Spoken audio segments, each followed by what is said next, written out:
በመከታተል ላይ ያላችሁት የኤርትራ ሳተላይት ቴሌቪዥን ነው። እንደምናምሽታችኋል የተወደዳችሁ የጣቢያችን ተከታታዮች፣ ለዛሬ ሐምሌ 20 ቀን 2026 የተሰናዱ የምሽት ዜናዎችን ወደ እናንተ ማድረስ እንጀምራለን። እንድትከታተሉን በአክብሮት እንጋብዛለን። በቅድሚያም አርዕስተ ዜናው። ኢትዮጵያ የዓለም አቀፉ አርቲፊሻል ኢንተለጀንስ ትብብር ድርጅት መስራች አባል ሆነች። ሱዳን አዲሱን የአሜሪካ ማዕቀብ አጣጣለች። ግብጽ የዓለም አቀፍ የአየር ማረፊያዋን በእጥፍ ልታሳድግ መሆኗ ተገለጸ። በሶማሊያ የታገቱት መርከበኞች እንዲፈቱ ግብጽ ጠየቀች። የሊቢያ የጸጥታ ኃይሎች ስደተኞችን በማገት የተጠረጠረ ሶማሊያዊን በቁጥጥር ስር አዋሉ። አሜሪካ በኢራን ላይ ጠንካራ ጥቃት ሰንዝራለች ሲሉ ትራምፕ ተናገሩ። ወደ ዝርዝር ዜናዎቹ እናልፋለን። ቆይታችሁን ከኛ ጋር እንድታደርጉ በአክብሮት እንጠይቃለን። ኢትዮጵያ የዓለም አቀፉ አርቲፊሻል ኢንተለጀንስ ትብብር ድርጅት መስራች አባል ሆነች። የኢኖቬሽን እና ቴክኖሎጂ ሚኒስትር ዶክተር በለጠ ሞላ የድርጅቱን የምስረታ ስምምነት በኢትዮጵያ ስም በሻንጋይ መፈረማቸውን ተከትሎ ኢትዮጵያ የዓለም አቀፉ አርቲፊሻል ኢንተለጀንስ ትብብር ድርጅት መስራች ከሆኑት 29 አገራት አንዷ መሆኗን የኢኖቬሽን እና ቴክኖሎጂ ሚኒስቴር አስታወቀ። ሚኒስቴሩ እንደገለጸው ስምምነቱ የተፈረመው የ2026 የዓለም አቀፍ አርቲፊሻል ኢንተለጀንስ ኮንፈረንስ ሐሙስ ዕለት ከመጀመሩ አስቀድሞ በተካሄደ ይፋዊ ስነ ስርዓት ላይ ሲሆን ይህም በአርቲፊሻል ኢንተለጀንስ ዙሪያ ለዓለም አቀፍ ትብብር የሚሰራውን አዲሱን ዓለም አቀፍ ድርጅት መመስረቱን ያበሰረ ነው። እንደ ሚኒስቴሩ ገለጻ ዋና መስሪያ ቤቱን በሻንጋይ የሚያደርገው ድርጅቱ በአርቲፊሻል ኢንተለጀንስ ዘርፍ ዓለም አቀፍ ትብብርንና ዓለም አቀፋዊ አስተዳደርን ለማሳደግ የሚተጋ ራሱን የቻለ ዓለም አቀፍ መንግስታዊ ያልሆነ ድርጅት ሆኖ ይንቀሳቀሳል። ድርጅቱ የተባበሩት መንግስታት ድርጅት ቻርተር መርሆችን በተከተለና ሰብአዊ እሴትን ማዕከል ባደረገ መልኩ የኤአይ ልማት ጠቃሚ፣ አስተማማኝ፣ ደህንነቱ የተጠበቀ፣ ሁሉንም ያካተተና ፍትሃዊ ሆኖ እንዲቀጥል ለማድረግ ያለመ ነው። በስነ ስርዓቱ ላይ የቻይናው ውጭ ጉዳይ ሚኒስትር ዋንግ ዩ ስምምነቱን በቻይና ስም የፈረሙ ሲሆን የተባበሩት መንግስታት ድርጅት ዋና ጸሐፊ አንቶኒዮ ጉቴሬዝም በስነ ስርዓቱ ላይ መገኘታቸውን ሚኒስቴሩ ገልጿል። የኢትዮጵያ ተሳትፎ አገሪቱ ለአርቲፊሻል ኢንተለጀንስ፣ ለዲጂታል ሽግግርና ለዓለም አቀፍ የቴክኖሎጂ ትብብር ያላትን ቁርጠኝነት የሚያሳይ መሆኑን የጠቀሰው ሚኒስቴሩ እንደ ዲጂታል ኢትዮጵያ 2025 ስትራቴጂ፣ ዲጂታል ኢትዮጵያ 2030 ስትራቴጂና የብሔራዊ አርቲፊሻል ኢንተለጀንስ ኢንስቲትዩት መቋቋምን የመሰሉ ተነሳሽነቶችን በምሳሌነት አንስቷል።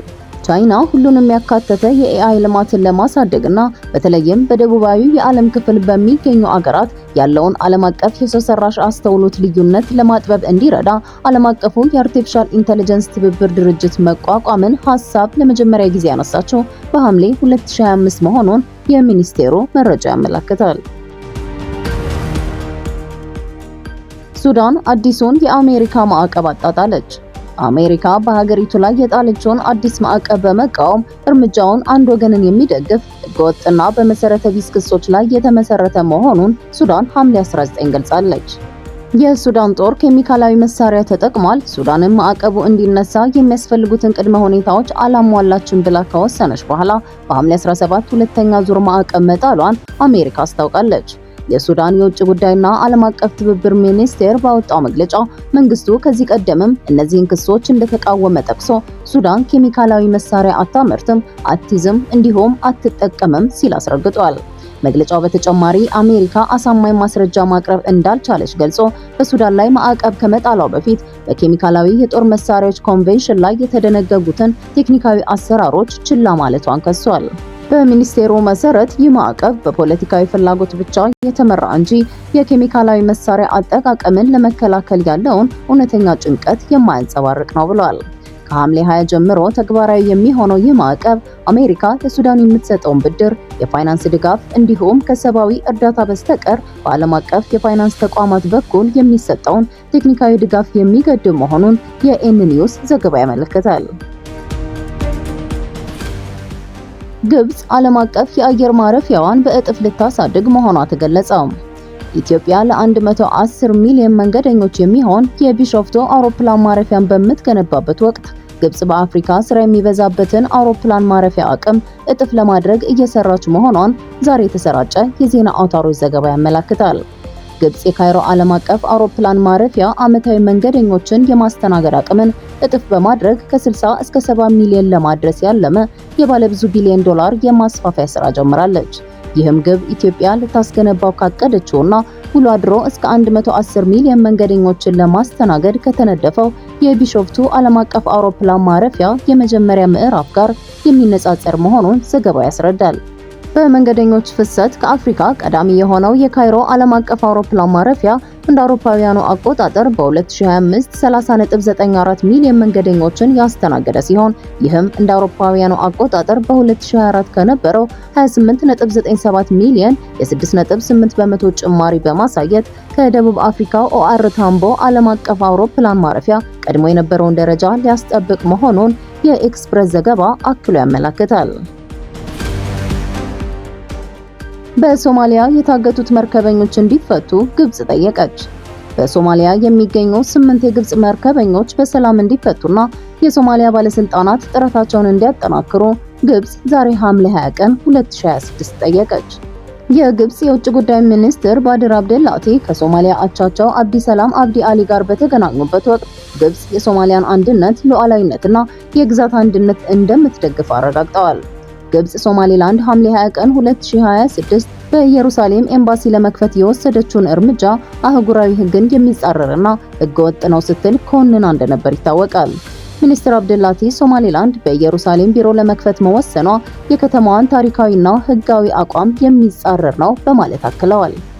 በውይይታቸውም ሁለቱ ወገኖች በንግድ፣ በጸጥታ፣ በመሰረተ ልማት፣ በኢንዱስትሪ፣ በፋርማሲውቲካልና በግብርና ዘርፎች የሁለትዮሽ ትብብርን ለማሳደግ መስማማታቸውን ሂራን ኦንላይን ዘግቧል። ግብጽ በሶማሊያ የባህር ዳርቻ ታግተው የነበሩ 8 ዜጎቿን ለማስፈታት የሶማሊያ ባለስልጣናት ጥረታቸውን አጠናክረው እንዲቀጥሉ መጠየቋን ዘገባዎች ያሳያሉ። የሊቢያ የጸጥታ ኃይሎች ስደተኞችን በማገት የተጠረጠረ ሶማሊያዊን በቁጥጥር ስር አዋሉ። የሊቢያ የጸጥታ ኃይሎች በታጁራ ስደተኞችን አግቶ ገንዘብ በመጠየቅ የተጠረጠረ አንድ ሶማሊያዊ ዜጋ በቁጥጥር ስር መዋሉን ባለስልጣናት ሐምሌ 19 ቀን አስታውቀዋል።